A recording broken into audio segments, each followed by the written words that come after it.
So it's like, okay, Disney has that. What about Pixar? We know Pixar movies are consistently awesome. The Incredibles and all the different, so many different movies. So I found online something called the 22 Rules of Storytelling by Pixar. They actually were tweeting one rule per day or something like that. So someone copy pasted them, collected them, and then I just stole them. And we like characters more for trying than for succeeding. And that is so true. We are like going for that guy who's trying really hard to achieve something, to get out of that hole or to go to that fort or win that battle, more than succeeding. The end result doesn't matter as much as how much they try. Then keep in mind what your audience finds interesting. Going back to a few slides is what do they want to see? What do they want to read? What do they want to hear? And again, just like Herzog, think about the ending before you start. Finish your story, let go, even if it's not perfect. This is a huge one. Do you think that Picasso was 100% satisfied with the 40,000 pieces of work? I don't think so. So he was starting something, and then it's like, okay, either it's good enough, or I'm just gonna continue. It's like trash it and then move on. And then move on, volume, volume, volume, volume, even if it's not perfect. I have way too many friends in New York who have been working on the same documentary for 7 years. And then every time I meet them, like, hey, what are you working on? Oh, this documentary about the boxer, the boxer from like last year? Yeah, the same boxer, yeah. From 5 years ago, yeah. But we're waiting for filling the blank. And then they keep working on that story and they never finish the story. That's not good. That's not volume. That's not how you get better. This is also really good, especially if you're working as a team, if you're brainstorming about new ideas. What should we do now? Okay, A, okay, kill it. B, kill it. C, okay, now let's start talking about C, or maybe D. The first idea is the obvious approach. Same for photography. I remember in school, while doing my master's, we could do whatever we wanted for a project. And the city had all these like little beautiful sculptures and fountains all over the place. And I went and photographed all the sculptures. And I was like, oh, this is genius. This is awesome. I have all these sculptures. There are like 35 different sculptures in the center of the little squares with sculptures. And I went, and that was my project. And I was like, ugh. Yeah, I'm like, what? Everybody shoots the sculptures in this town. I'm like, what? I didn't know. Like, oh, every single person in this program has shot the sculptures. You just don't know because you're not from here. You just arrived. You haven't seen the other projects. But every student has the sculptures. Like, oh, that was the obvious thing. So I went for something else. I ended up documenting illegal immigrants in Georgia, which was an interesting topic.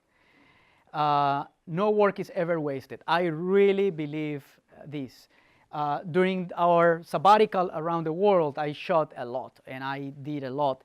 And I didn't have a very clear goal. I didn't know what I was going to do with that. But that didn't matter. My goal was to be a better storyteller, to enhance my craft, shoot better, edit faster, tell tighter stories. That was the goal. The footage, the pictures at the end were important, but were not that important. Ira Glass talked about this, and then. That's how you build a story. So we have Inside Out. I also wrote a piece on cinematography lessons from Inside Out, how the camera movement from inside the head is completely different from outside the head, and both have a very clear language. It's fascinating. And when you see this, what do you see? What are we looking at? Some people might just see just these shapes, right? Geometric shapes, a triangle. But these are actually the characters from Inside Out. So you have the main character is a star, the star of the movie, the main character.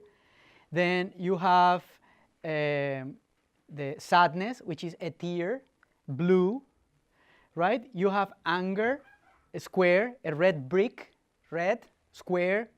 Then you have disgust, which is a triangle with sharp corners.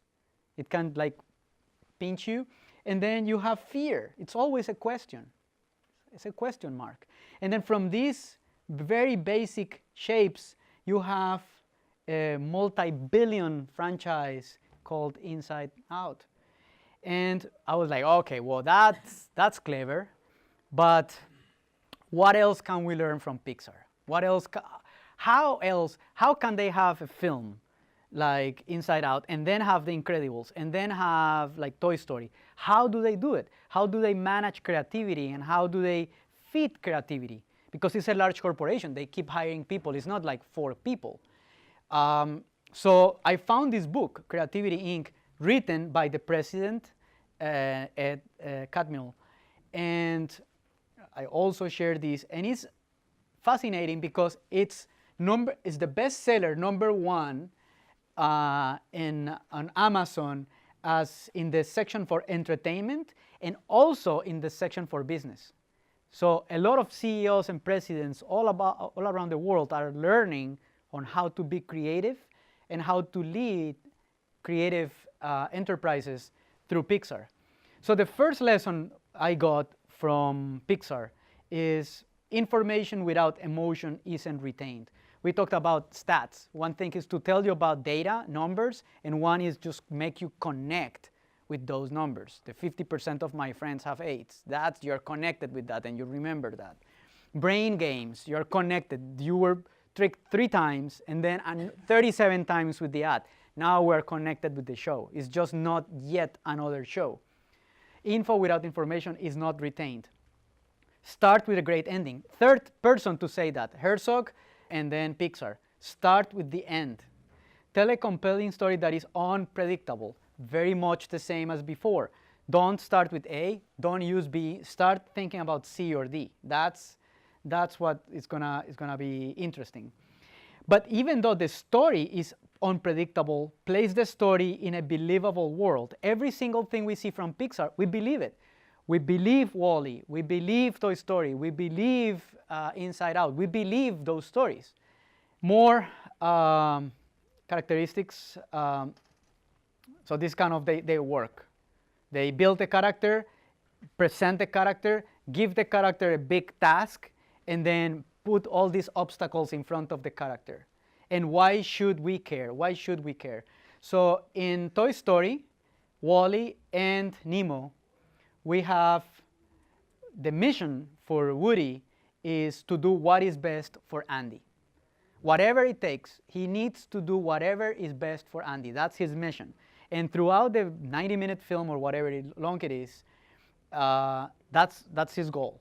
For WALL-E, his mission is to find beauty.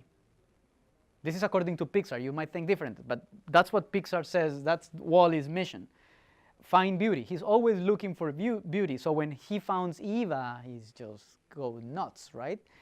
Then Marlene's mission is to prevent harm. He's always trying to prevent Nemo's getting danger, and he fails. That's why the movie is so interesting, because he's always trying to prevent Nemo to getting in trouble.